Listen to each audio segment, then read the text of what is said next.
no aceptaremos la exclusión de nuestro pueblo de ese derecho.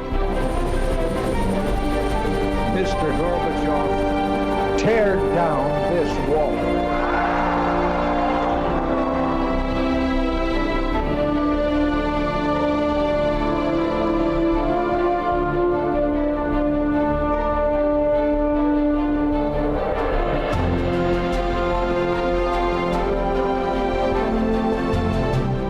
Buenas noches, señoras, caballeros, bienvenidos a Tiempos Modernos. Después de 40 años de adoctrinamiento en las escuelas, tanto autonómicas como, en realidad todas son autonómicas, ¿no?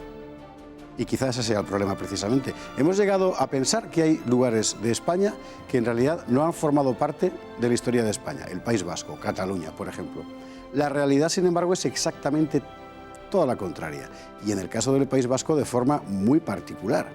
Hoy, lo que se vende por ahí para más de una generación es que lo vasco tuvo una existencia siempre al margen, periférica. No es verdad. La historia de España es incomprensible sin la historia de los vascos dentro de España. Y de eso vamos a hablar hoy. Empezamos.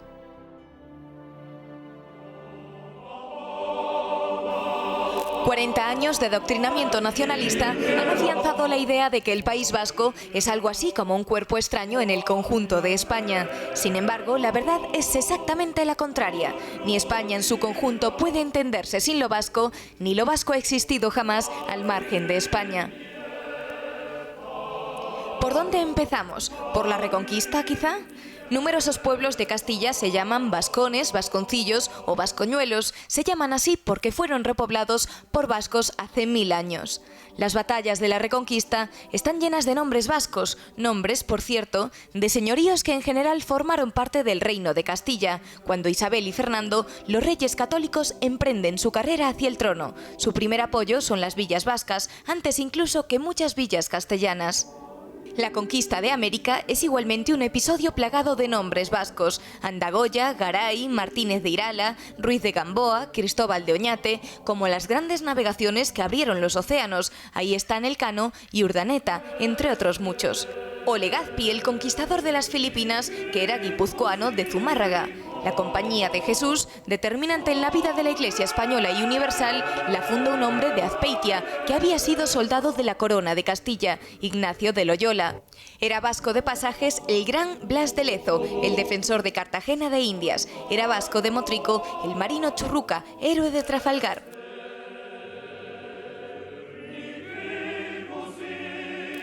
En 1808, cuando España se alza contra la invasión napoleónica, la Junta de Vizcaya publica un proclama de los vascongados a los demás españoles, que dice así: «Españoles, somos hermanos, un mismo espíritu nos anima a todos, arden nuestros corazones como los vuestros en deseo de venganza, y con dificultad contienen nuestra prudencia y patriotismo, hasta mejor ocasión nuestros indómitos brazos, que ya quisieran derramar sobre el enemigo la muerte de nuestros generosos pechos, saben arrostrar intrépidamente. Aragoneses, valencianos, andaluces, gallegos, leoneses, castellanos, etc. Todos nombres preciosos y de dulce recuerdo para España. Olvidad por un momento estos mismos nombres de eterna memoria y no os llaméis sino españoles». El cuerpo de la Guardia Civil fue diseñado por un guipuzcoano, Pedro Agustín Girón, fundado por un vizcaíno, Manuel de Mazarredo, y organizado por un navarro, Francisco Javier Girón y Ezpeleta.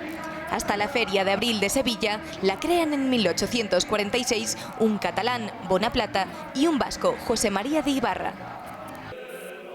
En la cultura española del siglo XX son determinantes nombres vascos como Pío Baroja, Miguel de Unamuno, Ramiro de Maeztu, Guridi o Zuloaga.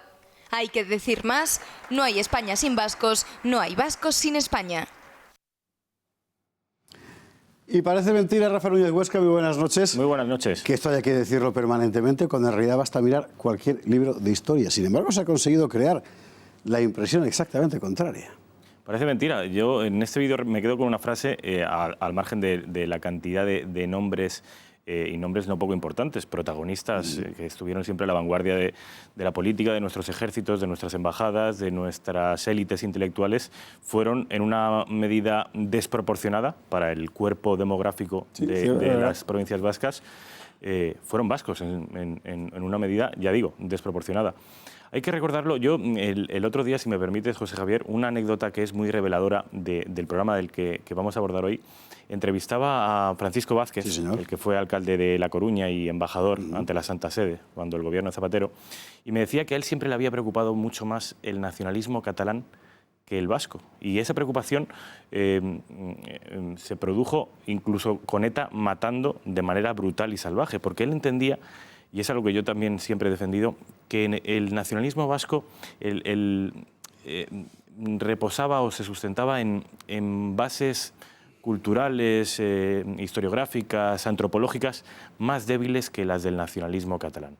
Y que de alguna manera, siquiera inconsciente, los vascos mantenían y mantienen una vinculación con la corona castellana, con Castilla, con el proyecto nacional español, que es más consolidado, se ha forjado en una forja más poderosa que la que une a los catalanes con el resto de españoles, que también, por supuesto, lo son en gran medida, pero Miguel de Unamuno decía, soy vasco y como vasco doblemente español. Es decir, anécdotas hay para aburrir. Contaba una anécdota deliciosa Fernando Savater en los primeros años de la democracia, que se fue a Argentina con una delegación del PNV, creo que era el primer gobierno autonómico con la democracia, y se presentaban allí los gerifaltes PNVistas en Buenos Aires, todos con sus apellidos vascos, y diciéndole al público bonaerense, al público porteño, que se imaginarán o comprenderán ustedes que con estos apellidos tan extraños nosotros somos cualquier cosa menos españoles.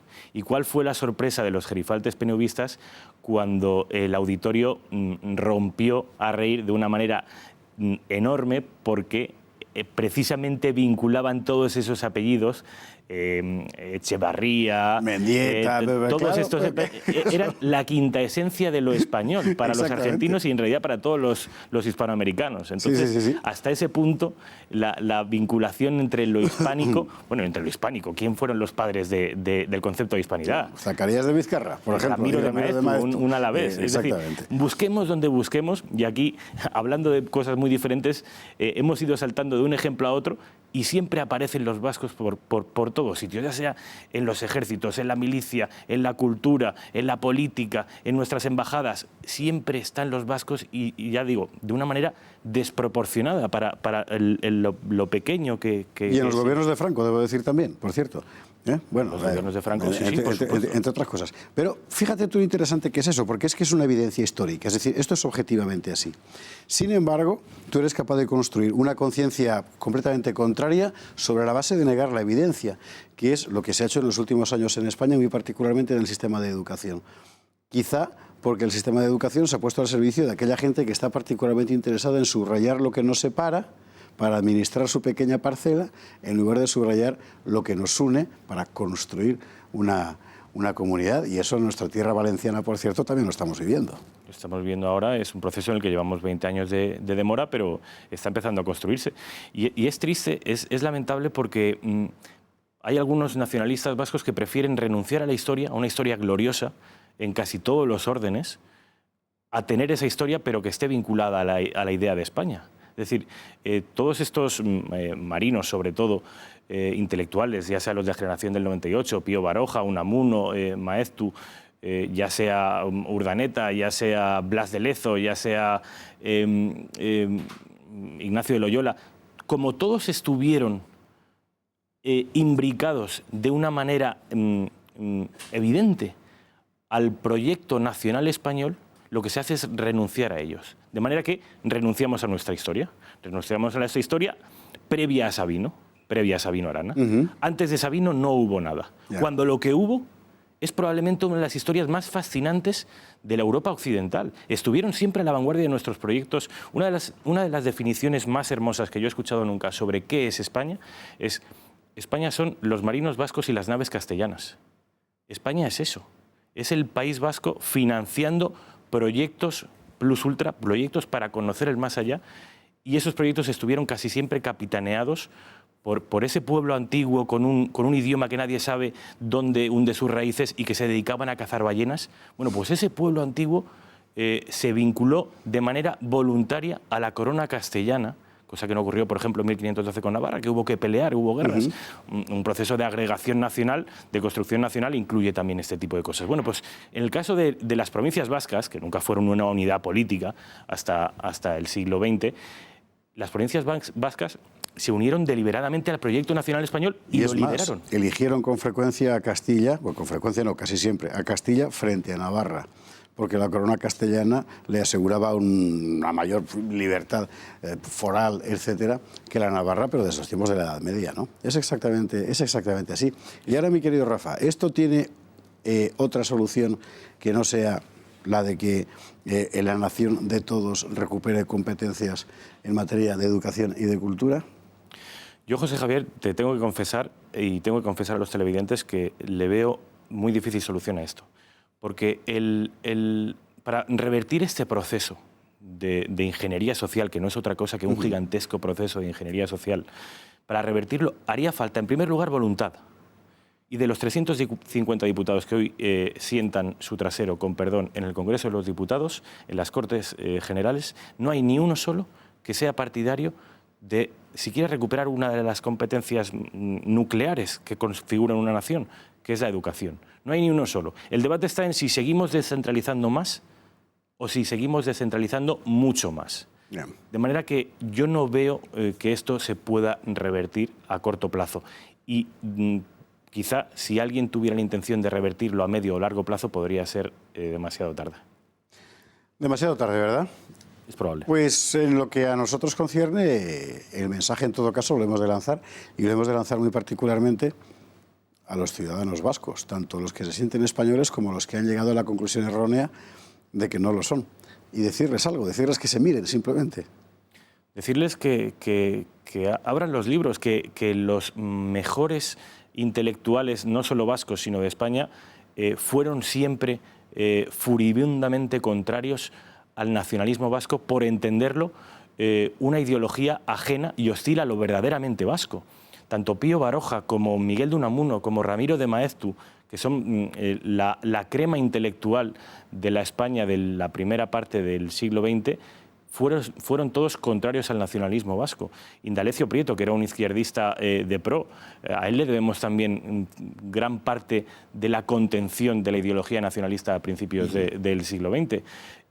No hay ni una sola figura vasca que haya seguido la doctrina de Sabino Arana que haya destacado en casi nada. Todos los vascos fueron grandes cuando se unieron al proyecto nacional español que los unía, como bien dice aquella proclama de 1812, al resto de valencianos, de asturianos, de catalanes, de gallegos. Ahí es cuando el pueblo vascongado brilla. El nacionalismo, en fin, solo es una ideología, la historia es otra cosa, y los vascos y las vascas, que diría un Endacari, también. Rafa Núñez Huesca, muchísimas gracias. Gracias, José. Y a ustedes, como siempre, muy buenas noches, gracias por estar ahí y hasta la próxima.